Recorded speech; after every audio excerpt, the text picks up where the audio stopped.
Well, good morning, everybody. Thanks for joining us this morning. Feels good. I haven't been in front of this group for a while at this podium. It was hotbed COVID days when we were spending every day in that room next door. So good to be back here with you to talk about our annual crime numbers. We do this annually once we have all our stats and data compiled, and we're going to share that with you. Chief Burns will be going through some of the specifics here in a minute, but I just want to make a few opening statements before I do turn it over to him. First is, in regards to our public safety teams and the year that they have had to manage through, quite possibly it's been one of the hardest years in law enforcement that I think any of these officers will likely see when you not only look at the pandemic, but the challenges we had with just social unrest in our community, some incredible political tensions in the community. They've managed through a tough year, and they've done it very well. They are also dealing with, as the calls for service, which the chief will show you in a little bit, increasing volumes, increasing caseload. Specifically, our narcotics caseload continues to go up. And a lot of the crime that we'll talk about today, there's that narcotics thread that's woven through that. That's a big part of why I'm very bullish on places like the Link in Sioux Falls. Going to remain very bullish on the funding of our narcotics crimes unit, narcotics detectives, the K-9 unit, things like that will continue to help us with the struggle that we have in our community with narcotics and the role they play. I want to reinforce a couple things this morning. One is just the immense pride I have in our local law enforcement, and not just Sioux Falls PD, everyone in this region, the sheriff's offices of both Lincoln and Minnehaha County, our partners at some of our other communities. A lot of times a crime may start here and it may end in T or it may end in Canton, and we have a very strong relationship with our law enforcement partners around the region. They do great work. And I also just want to continue to reinforce, as long as I'm in office, the strong support that I will continue to put on public safety, and the adequate funding of public safety, and the desire to make sure our public safety and first responders are adequately equipped to do their jobs. It's one of the things that, quite honestly, people in the community want to ask about the most.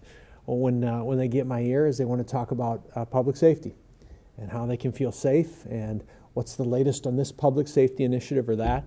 And so it will continue to be a big focus for me. And in 2020, cities across the U.S. Saw spikes in crime. It was a challenging year from a crime perspective, challenging year from a mental health perspective for a lot of people. And so you put, I always talk about the triple pandemic of this last year with very high political tensions, racial tensions, and then a pandemic. Those three things piled onto each other made for a tough year in law enforcement. As Chief Burns will share, we had an increase in violent crimes and a slight increase in property crimes in Sioux Falls compared to past years. But despite that increase, our crimes are solved at a rate that far surpasses the national average. And so I want to show a chart here about our clearance rates. And so, clearance rates. What we mean by a clearance rate is a proportion of crimes in which in our jurisdiction in which the crime was solved. All right, and I know that's a little bit small to see, but what you have to look at is basically the far right-hand bar in each chunk is the national average for clearance rates, and the other three bars are our 2020, 2019, and 2018 clearance rates here in the city of Sioux Falls. And that's important. That's important for the residents to know that when crime happens in our community, we have an incredible team, an incredible group of detectives that go to work and bring closure to a large majority of those crimes. It also should send a message to people who look at Sioux Falls as a potential place to commit a crime that we're very good at our jobs here. and there's a strong chance you're not going to get away with it. We saw it even just most recently with an arrest we had with the U.S. Marshals. Finished the work that was started here with our detective team, and that was a year and a half old, that crime, and here we are today saying, hey, we got him. So I think that's a testament to the amazing work of the men and women who serve this community in Sioux Falls PD.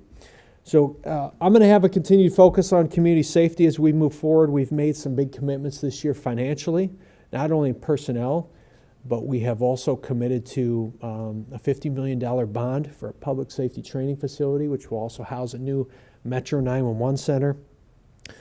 We have started and have already seen one cadet class graduate from our Sioux Falls Law Enforcement Academy, the first time we've had an academy here in Sioux Falls.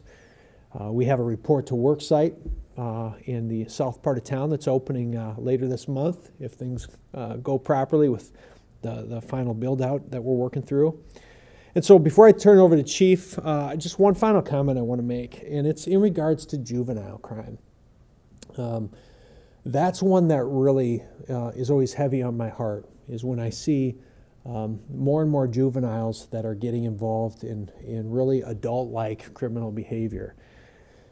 And it's also why I'm just very passionate about mentoring, and how do we get in front of kids and youth before they decide to choose a path in their life which puts them into the system, and a lot of times in a path they can't get off of. And so I will continue to push mentoring, push mentorship. Mentoring is a long game. Mentoring is something you do now to hopefully direct someone 3, 4, 10 years from now. It's not a quick fix program. It's not a, hey, juvenile crime is up, let's quick mentor some kids and get it back down. It's a commitment. It's a marathon, not a sprint. And so as we go into this next year and in the years that follow, continuing to focus on what we're doing with our kids and continue to focus on how we curb juvenile crime is going to be very important for this community as we move ahead. So with that, I'm going to turn it over to Chief Burns, and the Chief's going to get into some of the specifics that we saw from this past year in terms of crime. Chief? Thank you very much, Mayor, for those words of support. I do appreciate this opportunity to come before you and the public today and talk about the 2020 crime stats and try to relate some context as we go over them. I do want to touch on what the Mayor mentioned about the announcement yesterday from the U.S. Marshal Service of the arrest of Max Bolden. We did have an active murder warrant out for Max Bolden from a crime he is suspected of committing on October 26th of 2019. So a big thank you to the U.S. Marshal Service, who we worked with continually trying to get information to get that person in custody. I can tell you that as long as there are persons out there, and he was the only one currently that have an open warrant for their arrest for homicide, that there's no small amount of consternation on my part and our department until that person is brought back into the system and they'll have their day in court. I also want to prospectively thank the Minnehaha County Sheriff's Department, as they will go and bring Mr. Bolden back from Tennessee pending his outcome down there as far as that process. So looking at the 2020 numbers, I do think it's very important for us to remember that from the middle of March on last year, the entire crime and public safety dynamic of our city was impacted by the COVID-19 pandemic. In fact, there were many similarities to what we saw here in Sioux Falls that was what was occurring across the country.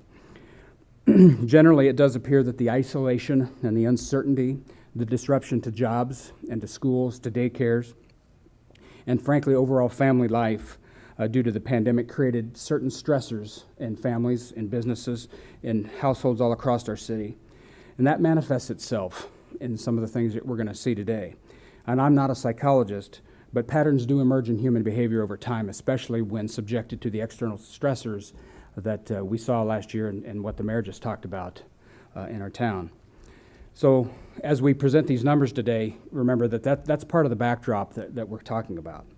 First of all, our call volume did finish the year at 127,477 calls for service, and that was 1.3% higher than 2019.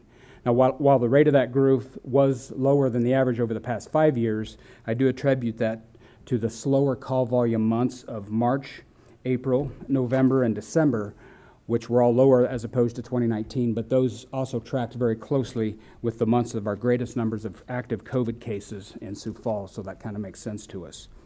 Total crime numbers ended consistent with the pattern that we saw all year, with homicides, assaults, robberies, and stolen vehicles showing increases.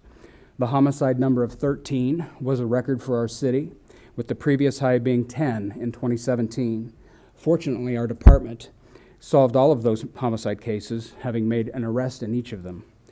In analyzing the details, 11 of these homicides involved the use of a firearm, and 2 were the result of a stabbing.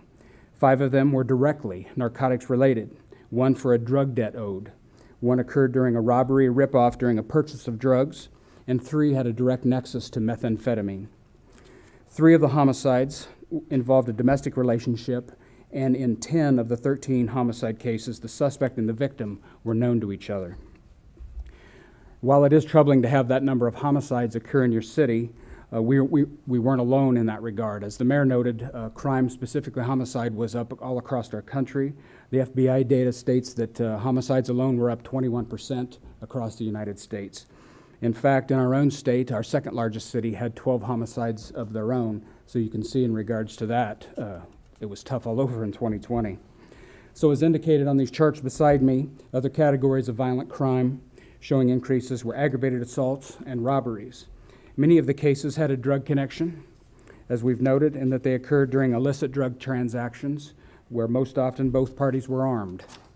Another concern was the increase we saw in all domestic assaults, both aggravated and simple. This type of crime is indicative of increased stress and tension in our community and families, but it is one of the most difficult to actually curb because it often occurs behind closed doors and out of public view. However, as we know, the victims are real and the impact to families and the children are undeniable. On a further note, we also ended the year with a record of 32 suicides investigated by our department, eclipsing the previous 30 that were investigated in 2017. This sadly is also consistent with what we saw across the nation. However, I was pleased to note that the overall overdose deaths in our city that we investigated at 19 were a full 9 deaths lower than in 2019, and I will raise that up as a point of positivity because that did buck the national trend. Also on the positive side, I want to point out the reports of rapes, runaways, larcenies, and forgeries, and overall most fraud cases ended either down or very close to 2019 levels despite our population increase. But the one specific area that I want to shine a light on here is that the significant impact on our crime in our city that is continued strong emphasis on the fight against trafficking and use of illicit drugs. Of course, the bulk of this work is done by our Sioux Falls Area Drug Task Force, which we have several detectives as a part of, along with Minnehaha County Sheriff's deputies and federal resources. These enforcement teams exist to keep harmful drugs off our streets and hold those who use and traffic in illegal drugs accountable. Last year, the Drug Task Force conducted 136 search warrants and 518 total operations. They seized 58 firearms and over $242,000 in cash related to drug crimes while investigating 2,676 narcotics cases. But perhaps the most telling part of their efforts is that the team's seizures for fentanyl at 308.13 grams, heroin at 281.44 grams, and methamphetamine at 64.27 pounds are all in the top 2 seizure amounts in the history of our department. So in regards to the fentanyl seizures alone, this is tens of thousands of potentially fatal doses that our department and the task force was able to get off the streets. That is real impact in our city, and it makes a difference. So these successes, along with the increased security along the borders of our country due to the pandemic, resulted in a significant increase in the street price of methamphetamine in 2020 to nearly double of what we saw in the year before that. Now that fluctuates over time, but that gives you a sense of the impact of what we were having, as well as the national picture in regards to drugs. The law of supply and demand still applies even in the drug world. So where does that leave us? While our property and violent crime rates per 1,000 population at 37.15 and 6.55 respectively did tick up a little bit last year, we also realized an additional population increase of 5,100 people in our city. As you can see again on these charts, that also shows that over time, these rates do fluctuate. They go up and down. But still, as our city approaches 200,000 people, I think we can all agree they're really remarkably stable. But while we talk about some of the challenges that we faced in 2020 in regards to crime, I also want to point out a distinct point of pride, and the mayor covered it as well, on how we serve, and that is our case clearance rates. For many years, our rates have been well above the national averages, and last year was no exception. Many areas we are double the national average in able to clear these cases. This does speak to the skill and training level of our officers and detectives. Our city is very well served by their efforts, and I continue to be very proud of them for this record. So in 2021, what should you expect to see from our department? Is continued focus on the work of community policing, on building relationships in our schools and our neighborhoods and with people from all backgrounds and walks of life. You will see continued emphasis on drug enforcement, on traffic enforcement, and on investments in training so we can continue to serve every resident of and visitor to our city at the highest level of professionalism and customer service. Notwithstanding the challenges we have, Sioux Falls continues to be a very safe city with the degree of optimism and promise that is the envy of many, and it is our job to ensure that it stays that way. So with that, I'd be happy to answer any questions. You talked about how calls were down March, April, November, December when cases were highest. Do you attribute, well, first off, does that mean there was less crime during that time? And two, you obviously attribute that directly to people staying at home during the highest spikes of the pandemic. Well, that is the direct inference. When we had the highest case numbers, it directly related to when we had the lowest calls, and so that's the immediate inference. And yes, the calls, or the crime does kind of directly relate to how busy you are. So it's typically busier in the summer when the weather's nicer, and that's when you see higher incidents of crime and reports that we investigate. So it's an unmistakable comparison when you look at it. You said fentanyl seizures were up the highest ever in the history? So fentanyl seizures, yeah, 308.13 was the highest. And so understand that fentanyl just has come on to the scene as a very powerful synthetic opioid in the last few years.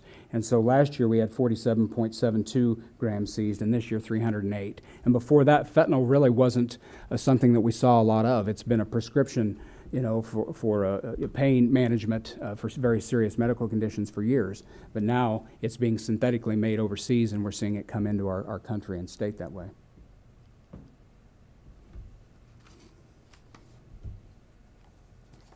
Unlocked cars and stolen vehicles are up this year. Do you attribute that to possibly anything? Well, Multiple times being committed? yeah, that's something that I again have a lot of issue with, and that's something that we continue to battle. We noted that while they were up this year, the instances of people getting in and stealing unlocked, unsecured cars are the highest one. People tend not to break into locked vehicles. You've heard Sam say this incessantly and repeatedly from this podium and others, that we just encourage people to lock their vehicles. Now, that doesn't mean that we aren't working actively to hold those persons account. In fact, we made several arrests this past year for persons stealing vehicles, but it continues to be a pressing problem, and I hear that from other chiefs and sheriffs across the state. That seems to be a thing to do right now. So we clearly have some further work to do in that regard.